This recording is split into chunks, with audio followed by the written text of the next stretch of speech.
Hi everybody and welcome back to our channel Let's Talk Money.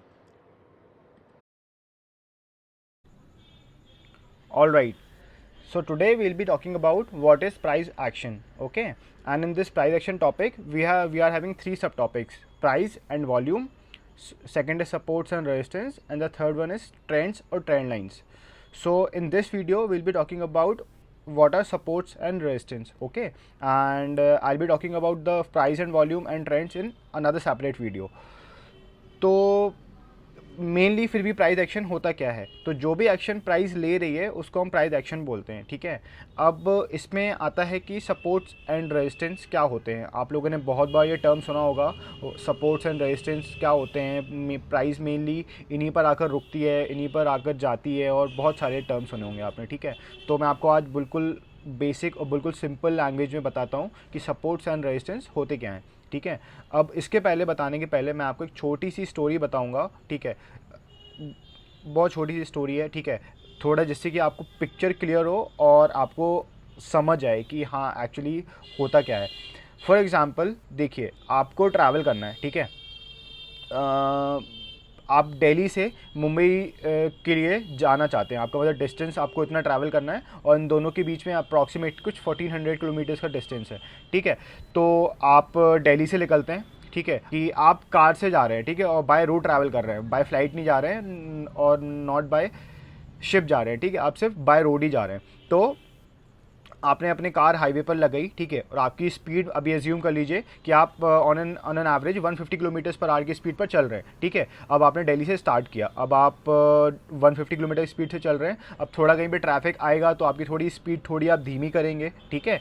मान लीजिए यहाँ पर 120 हो गई, फिर यहाँ पर थोड़ा आपकी स्पीड इंक्रीज़ हुई, जैसे कि आगे बढ़ते गए ट्रैफिक और कम क्लियर होता गया, रास्ते और अच्छे होते गए, तो आपकी स्पीड 180 तक भी पहुंच गई। फिर आपकी स्पीड थोड़ी सी धीमी हुई, ठीक है।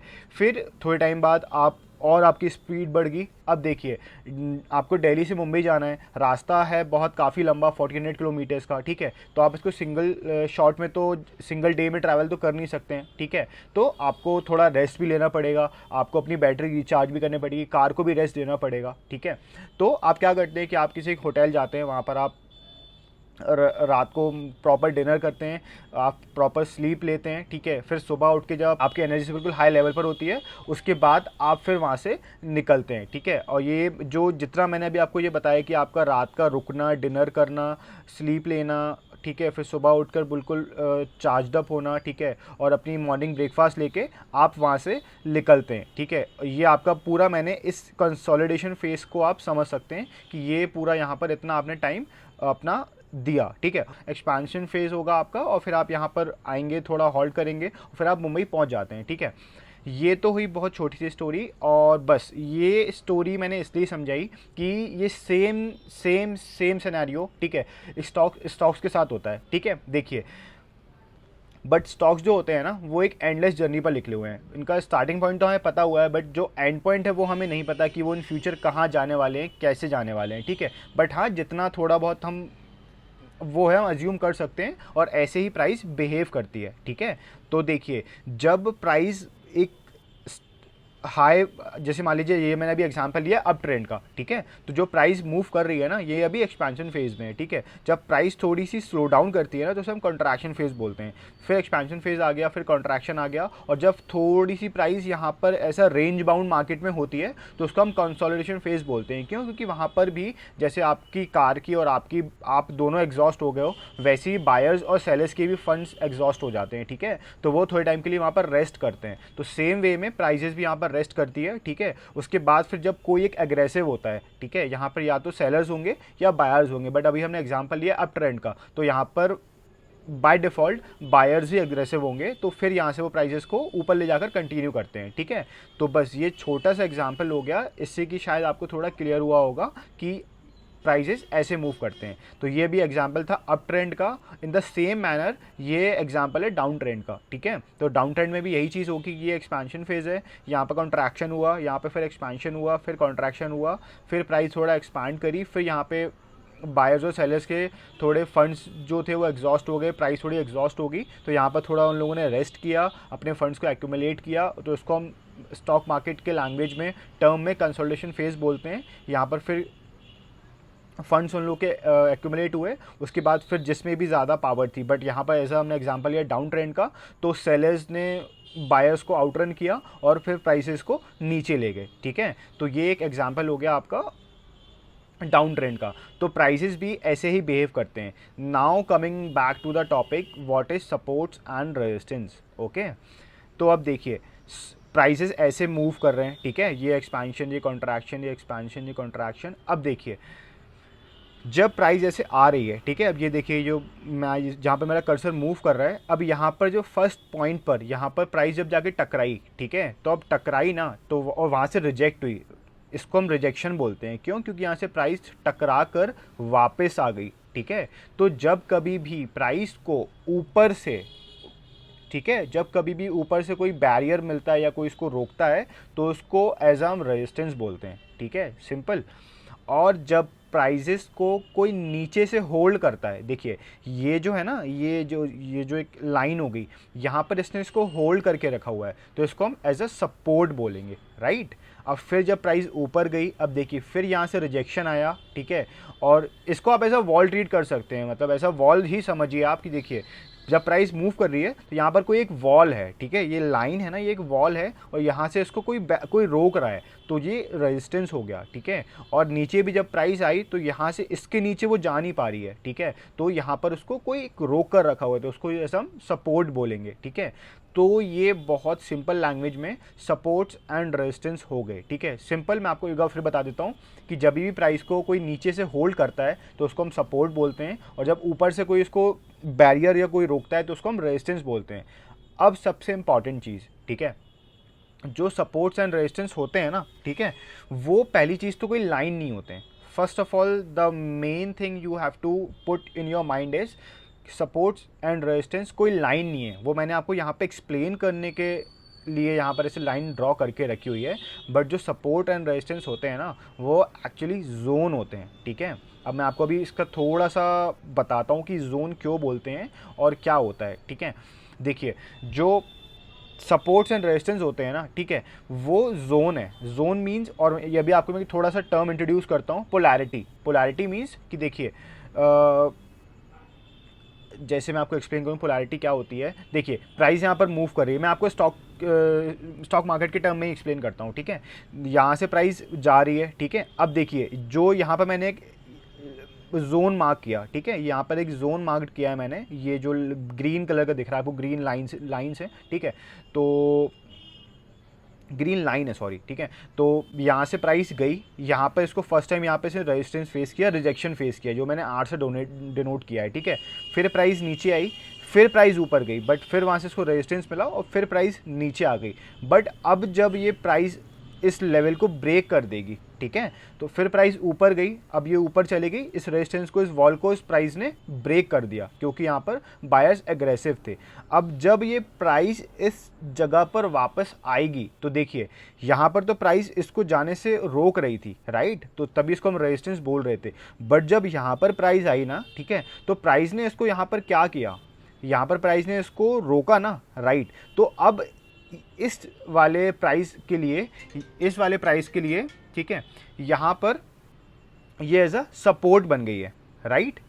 समझ पा रहे हैं आप क्या बोलना चाह रहा हूँ मैं? ठीक है, फिर से मैं एक्सप्लेन कर देता हूँ मैं कि देखिए यहाँ पर ब्रेक कर दिया, ब्रेक नहीं कर पाई तो ये रेजिस्टेंस था, बट प्राइस जब इसको ऊपर निकल गई और फिर वापस उसने यहाँ पर आकर उसको टेस्ट किया, इस लेवल को, इस जोन को, तो यहाँ पर वो सपोर्ट बन गई। ठीक है, और ऐसा ही नेचर होता है। ठीक है, तो जो सपोर्ट्स एंड रेजिस्टेंस होते हैं ना, वो कोई लाइन नहीं होते हैं, वो हमेशा जोन्स होते हैं। ठीक है, और ऐसे ही मैं आपको एक रियल एग्जांपल्स के थ्रू भी एक्सप्लेन करूँगा कि ये कैसे होता है। ठीक है, और मतलब क्यों होता है और रियलिटी में कैसे होता है। ठीक है, तो let me ask you one question. आप थोड़ा यहाँ पे वीडियो पॉज करिए और फिर आप थोड़ी देर बाद आंसर करना है इसको कि आपका आंसर सही था कि गलत था। ठीक है, which is the strong resistance in both of these, the left one और the right one.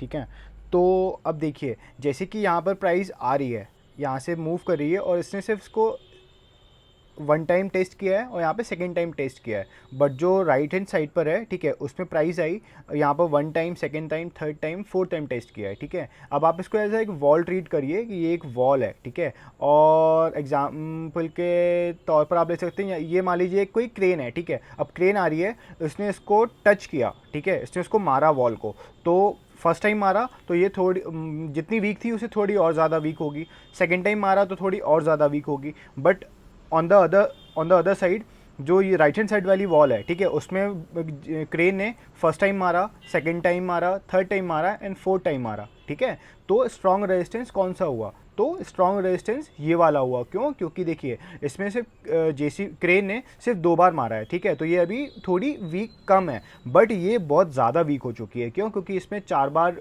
JC crane ने मारा है, ठीक है, और ये थोड़ी बहुत ज़्यादा वीक हो चुकी है। तो in the same manner prices भी ऐसा बिहेव करती हैं, ठीक है। ये मैंने एग्जांपल आपको इसलिए बताया कि देखिए जब प्राइस ऐसे मूव कर रही है ना, ठीक है, तो जब कोई फर्स्ट टाइम किसी रेजिस्टेंस लेवल पर आएगी, फिर सेकेंड टाइम इस लेवल को टेस्ट करेगी, ठीक है, but on the other hand जब अगर फर्स्ट टाइम टेस्ट करेगी, सेकेंड टाइम टेस्ट करेगी, थर्ड टाइम टेस्ट करेगी, फोर्थ टाइम टेस्ट करेगी, तो इस प्राइस के ऊपर जाने के चांसेस ज़्यादा हैं कंपेयर टू दिस रेजिस्टेंस। क्यों? क्योंकि ये इस प्राइस ने इस लेवल को वीक कर दिया है बार बार टेस्ट करके, तो यहाँ से प्राइस ज़्यादा ईजिली मूव कर जाएगी और यहाँ पर प्राइस को थोड़ा टाइम लगेगा, ठीक है। तो ये भी एक सिनेरियो होता है जो हम अपनी ट्रेडिंग में और सपोर्ट्स एंड रेजिस्टेंस में यूज़ कर सकते हैं।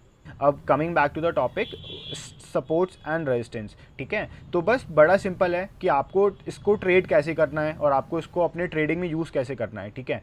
तो प्राइस आई, ठीक है, आपको हमेशा सपोर्ट्स एंड रेजिस्टेंस के लेवल्स देखना है, जोन्स देखना है, ठीक है, कि जब प्राइस आई, प्राइस इस पर्टिकुलर जोन पर है, ठीक है, और जब किसी भी साइड, देखिए अब यहाँ पर सिर्फ 2 ही चीज़ पॉसिबल हो सकती हैं, ठीक है, या तो price either to the down side break करेगी और या तो फिर ऊपर की साइड ब्रेक करेगी, ठीक है। अब अगर सेलर्स एग्रेसिव हुए तो ये नीचे की साइड ब्रेक करेगी और अगर बायर्स एग्रेसिव हुए तो ये ऊपर की साइड ब्रेक करेगी, सिंपल।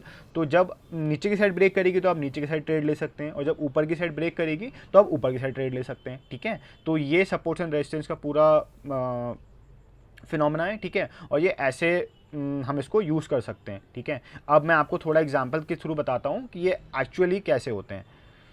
अब देखिए ये प्राइजेज़ है, ठीक है, ये मैंने चार्ट लिया हुआ है, ठीक है। अब देखिए यहाँ से प्राइस ऐसे मूव करती हुई आ रही है, ठीक है। अब यहाँ पर फर्स्ट टाइम प्राइस आकर यहाँ पर रुकी, ठीक है, तो यहाँ पर मैंने एक लाइन ड्रॉ कर दी। अब फिर प्राइस वापस नीचे आई, ठीक है, तो यहाँ पर एक लाइन ड्रॉ कर दी। फिर प्राइस इस लेवल तक गई, बट हाँ उस उधर तक टच नहीं किया, बट थोड़े उस लेवल के थोड़े से नीचे प्राइस जाकर वापस लौट कर आ। देखिए ये मेनली अप ट्रेंड था, ठीक है, क्योंकि प्राइस नीचे साइड से आ रही है और यहाँ पर थोड़ा कंसोलिडेशन फेस हुआ, तो हम यहाँ पर डाउन साइड का ट्रेड अवॉइड करेंगे, ठीक है। तो जैसे ही प्राइस ने इस लेवल को रेजिस्टेंस को ब्रेक किया, तो देखिए कितना, अभी जैसे मैंने आपको एग्जांपल में बताया कि प्राइस ऐसे ऊपर गई, ठीक है, तो ये जो लेवल था ये इसके लिए ऐसा रेजिस्टेंस प्ले आउट कर रहा था, बट जैसे ही प्राइस ने ब्रेक किया तो वो इस लेवल पर आई, यहाँ से उसने सपोर्ट लिया and then again it moves to the up side, ठीक है। जैसे मैंने आपको एग्जांपल में बताया हुआ है अभी कि यहाँ पर आई, ठीक है, और यहाँ पर टच किया, यहाँ पर उसने थोड़ा ऊपर तक मूव दिया और थोड़ा सा उसने नीचे आके रिटेस्ट किया और इसको ऊपर के साइड अपनी जर्नी कंटिन्यू करी, ठीक है, और ये यहाँ पर ऐसे मूव, और ये हो गया आपके डाउन ट्रेंड का एग्जांपल, ठीक है। देखिए यहाँ पर प्राइस आई, यहाँ पर देखिए एक प्रॉपर जोन में प्राइस मूव कर रही है, ठीक है, इस सपोर्ट को ना ब्रेक कर पा रही है और ना इस रेजिस्टेंस को ब्रेक कर पा रही है, ठीक है, क्योंकि यहाँ पे देखिए 1 2 3 times and the fourth time यहाँ पे इसने टेस्ट किया है, यहाँ पर 1 और 2 टाइम टेस्ट किया है, तो अभी जो वीकर है जोन वो सपोर्ट जोन है, ठीक है। और हाँ अभी सिर्फ हम सपोर्ट्स एंड रेजिस्टेंस के ही बेसिस पर ट्रेड नहीं ले सकते हैं और बहुत सारे फैक्टर्स होते हैं जिनको हमको देखना पड़ता है कि मार्केट अभी कौन से ट्रेंड में है और किस साइड का डायरेक्शन पे हमको ट्रेड लेना है। जैसे अब हम देखिए दिल्ली से मुंबई जा रहे हैं, ठीक है, तो हमें मुंबई साइड के ही डायरेक्शन में ट्रेड लेना है, मतलब अप ट्रेंड में ही ट्रेड लेना है, ठीक है, ना कि अपोजिट डायरेक्शन में, ठीक है। अगर आप थोड़ा बहुत रिलेट कर पा रहे होंगे स्टोरी से जो मैंने आपको सबसे स्टार्टिंग ऑफ द वीडियो बताई थी, ठीक है, तो बस यहाँ से यहाँ पर इसने इतने टाइम्स टेस्ट किया और फिर इसने इसको ब्रेक कर दिया, ठीक है, इस जोन को ब्रेक कर दिया, तो बस यहाँ सपोर्ट ब्रेक हुआ, यहाँ पर हम अपना ट्रेड ले सकते हैं, ठीक है। तो बस ये सिंपल एक वीडियो थी सपोर्ट्स एंड रेजिस्टेंस की। और अगर आपको अभी भी किसी चीज़ का भी डाउट हो, ठीक है, तो please let me know in the comment box. तो मैं बिल्कुल I will be more than happy to help you. And future videos के लिए भी आप मुझे सजेशन दीजिए कि मैं किस टॉपिक पर वीडियो बनाऊँ, तो मैं उस पर सेपरेट वीडियो बनाऊँगा, ठीक है। एंड या thanks for watching, and if you are enjoying the content, please like and subscribe to the channel.